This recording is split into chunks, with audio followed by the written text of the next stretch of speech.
Si Dios existe, ¿por qué permite que hayan desastres naturales? ¿Por qué permite que hayan terremotos donde mueren miles de personas, muchos de ellos inocentes, niños? ¿Por qué permite que haya maldad? No solo desastres naturales como inundaciones, terremotos, huracanes, tsunamis. También hay maldad en la tierra, hay asesinatos, hay violaciones, sufre gente inocente. ¿Cómo va a haber un Dios bueno que permita estas cosas? Esa es la pregunta que se hacen muchas personas y a esto se le conoce como el problema del mal. Si Dios existe, ¿por qué permite que ocurran cosas malas? Pero mire, esta es la manera de responder a esas dudas. Cuando las personas expresan estas dudas sinceras, los cristianos con paciencia tenemos que escuchar y saberles responder con la verdad. Dice la palabra de Dios: conoceréis la verdad y la verdad os hará libres. Y lo cierto es que el hecho de que ocurran cosas malas en realidad es prueba de que sí existe un Dios bueno. Porque cuando nosotros hablamos de cosas malas, estamos diciendo que existe el bien y existe el mal. Pasan cosas buenas y pasan cosas malas. Estamos haciendo referencia a un marco moral donde existe la maldad y existe lo bueno. Y si eso es así, tiene que haber un dador de esa ley moral, tiene que haber un Dios moral que ha determinado esto es bueno y esto es malo. Si no existiera una ley moral, no podemos deducir qué es bueno y qué es malo. Cuando decimos por qué Dios permite que ocurra lo malo, estamos reconociendo que hay un Dios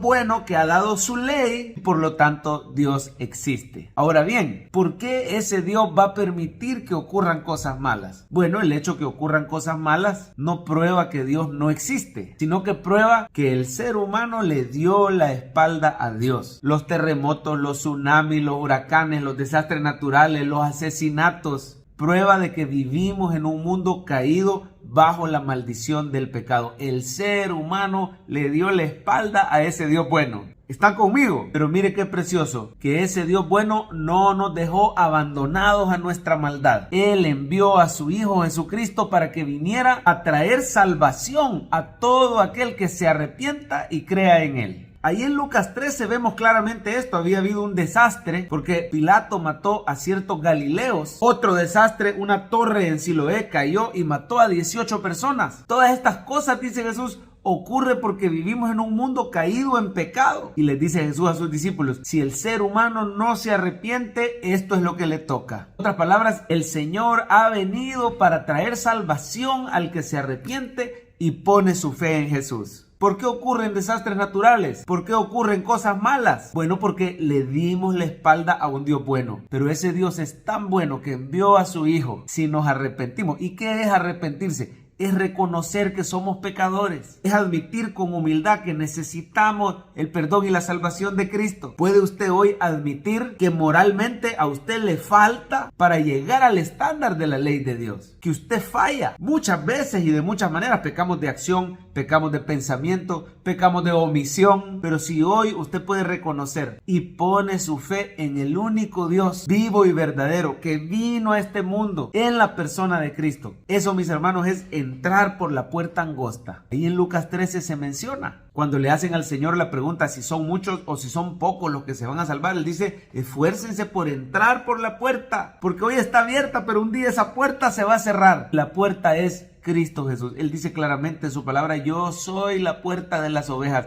El que por mí entrare tendrá vida, hallará pastos, tendrá vida eterna. Así que la solución al problema del mal es admitir con arrepentimiento que somos pecadores y entrar con fe por la puerta que es Cristo Jesús. Solo entonces vamos a dar fruto. Mire, ahí en Lucas 13 el Señor habla de la higuera estéril. Estos eran todos estos judíos que habían recibido la palabra de Dios, habían recibido los profetas, tenían a Jesús ahí con ellos y aún así no querían creer, no se querían arrepentir. Pero el Señor en su paciencia dice: bueno, todavía no cortemos esta higuera estéril, démosle tiempo, vamos a ver si da fruto. Usted y yo damos fruto cuando nos unimos a la vid verdadera que es Cristo Jesús. Ahí comenzamos a ver el poder de Dios, ese mismo poder sanador que levantó a esta mujer encorvada en día de reposo. En Cristo damos fruto, en Cristo vemos el poder de Dios y somos rescatados de una religión vacía como la que vivían estos fariseos que criticaban al Señor. En Cristo comenzamos a ser instrumentos para que crezca el reino de Dios. Mire, así como la semillita de mostaza pequeñita pero llega a ser un gran árbol, así como la levadura que se esconde entre entre la masa y comienza a leudar toda la masa. Así usted y yo somos instrumentos de Dios para que el reino de Dios crezca. Pero hay que entrar por la puerta que es Cristo Jesús. Algunos dicen que las aves y la levadura, ahí en Lucas 13, representan que cuando la iglesia crece siempre va a haber oposición. Las aves se tratan de llevar la palabra. La levadura representa el pecado. Muchas veces en el crecimiento de la iglesia va a haber oposición, pero